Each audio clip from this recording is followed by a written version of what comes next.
Good afternoon, ladies and gentlemen.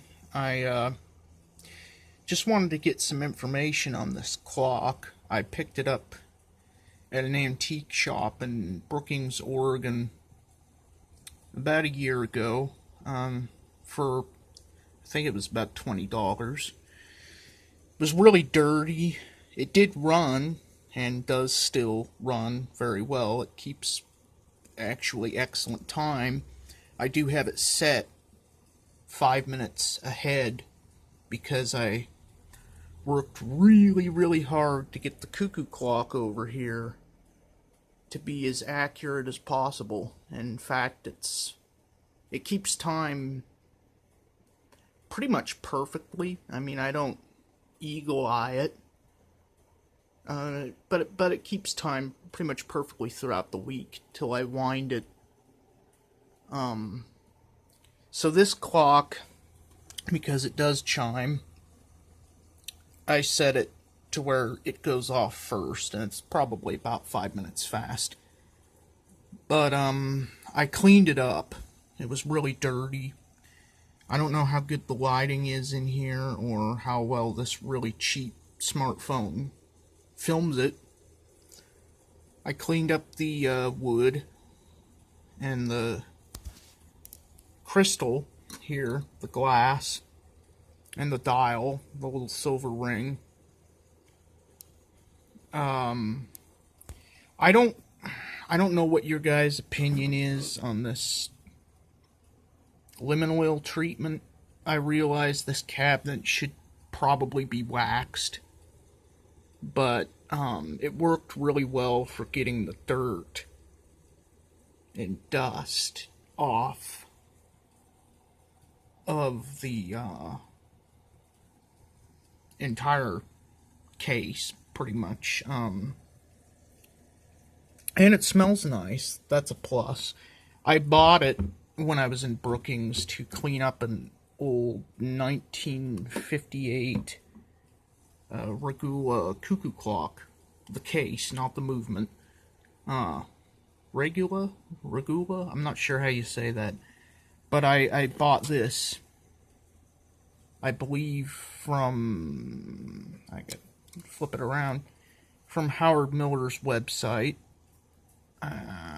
Synthetic clock oil, 859. I believe it's actually what Howard Miller uses on their movements. If I'm correct, I believe they own Kinninger. Is that how you say it, Kinninger? You guys are going to correct me, I'm sure. The movements they use, I believe they actually own them now, and have for quite a long time, actually. Better part of the 2000s anyway, maybe longer than that. I've heard different dates. Some people say 92, others say 2004. I'm not really sure. Howard Miller doesn't say on their website. But I bought this from them, and I've had it forever. I don't use it a whole lot. I've used it to oil some music movements for wind-up music boxes. So this clock, like I said, I bought it for $20 at an antique shop. I'm mainly a mechanical clock guy, wind up, weights, springs, that sort of thing. But it's a chiming clock, so I kind of had to get it, and for $20, it was like, really? Wow. So I did some research on it, and it's made by Revere, which, if I'm correct,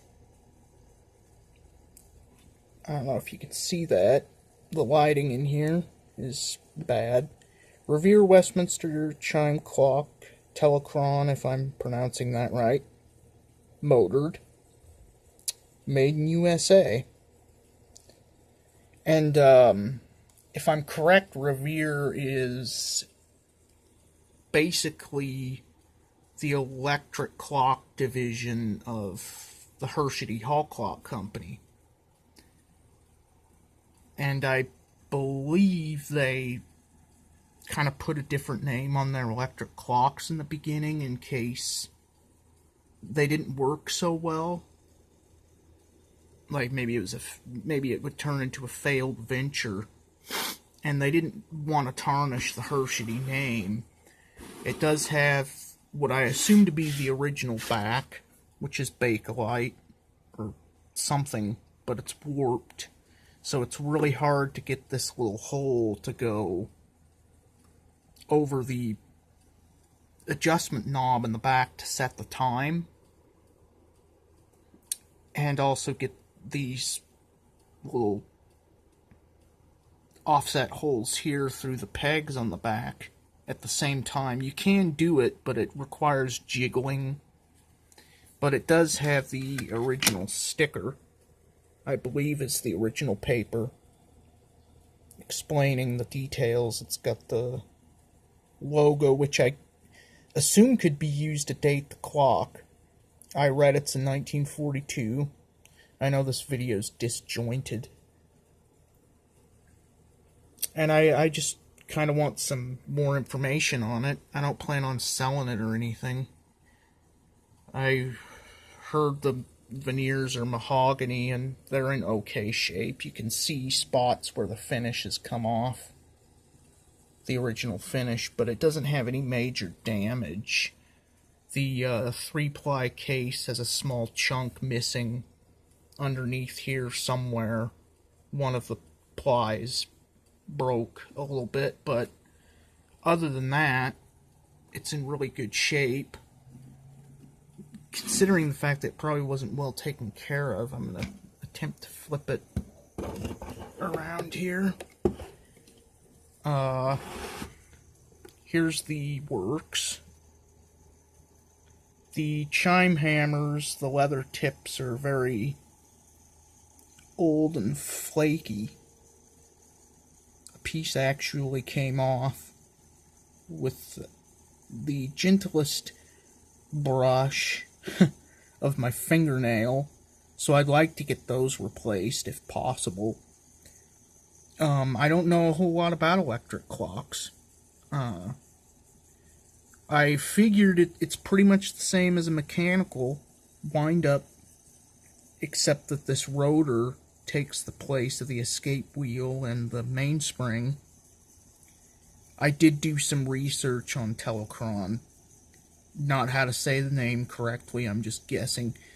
But this 60 here, you can see on the back, I'm kind of wondering if this movement hasn't been serviced at one point and this is not the original rotor. Because I know they did change what they were made out of later on. And if that's not a piece of aluminum, the rotor itself, I don't know what is. I've heard that the later ones weren't as powerful and people don't recommend them. But I also know you can have these things rebuilt, so there's really not any other option since the company went out of business.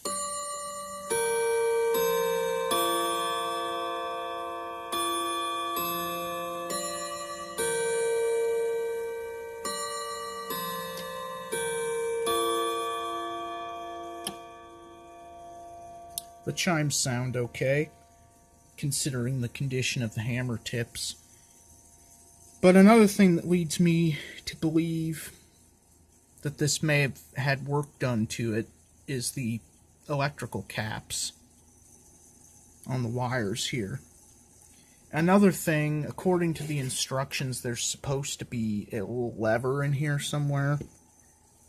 I can't really point to it. I have no idea where it is because it's not there. I've checked. That's supposed to be used to flip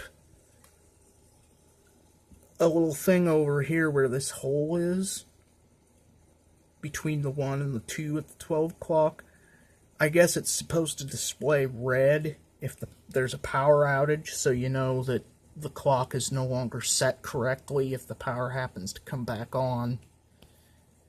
And there's supposed to be a lever back there to flip it over when you've set the clock again after said power outage. But that lever is no longer missing. Now, I've said serviced, but it wasn't done very well, clearly, if there's a piece missing. So, 1941 Revere, it does have the little model number on the bottom. It's just kind of hard to flip it over one-handed. I did look it up. I believe it's... oh, hell with it, I'll see what I can do. You might not be able to see it, but at least I'll be able to read it. You can actually see a little piece of the 3-ply is chipped there, and there are splits in this bottom part of the board. Other than that, like I said, it's still in fairly good shape. I believe the number is right down here. There it is, 931. So I was able to find this exact clock, complete with a wax on it. I believe it was on Silver Dollar Productions. So my question, took me long enough to get to it, is how hard is this to work on? Is it a mechanical driven by a motor? Will this clock oil, this synthetic clock oil, work for this? I'm still thinking I would be better off to take it in and have it professionally serviced, probably by Silver Dollar Productions. I don't know if you guys recommend them or not, to get this thing back to spec, as they say.